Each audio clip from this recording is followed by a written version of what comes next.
Ready हो गला हमर आलू कषा। वीडियोटा भल लगी लाइक करेंगे, कमेंट करेंगे, शेयर करेंगे, सब्सक्राइब करेंगे मो चैनल। आज आलुदम बनैबा। आलुदम पाई मु एभला काटी देछि, एको सिझे दबा एबे। ए आलू रे लूण आ हळदी टिके पकेई दबा। बस आलूटा प्रेशर रे बसई दबा। 2टा 3टा सीटी दे साला पर एबे मसला प्रस्तुत को आरंभ करबा। तेल करेई रे दे दबा। तेलटा गरम हो साला पर फिर करी पत्ता पकेई दबा। आ जते प्याज रसुण काटी रखिथिला आज बाकी मसला दबा, तार टेस्ट बढ़िया आसे। प्याज लाल हो सारा पर टमाटर काटिक रखिले ताको दे देबा। तापर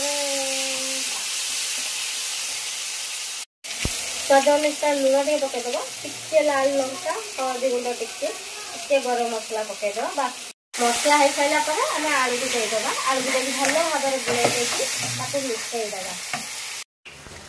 टिके पानीटा सुखसुखिया हो गला पर आमे जो पानीटा रखिथिले से पानीटा को आमे दे देबा। दे साइला पर आराम से हमर प्रस्तुत हो गला आलूदम।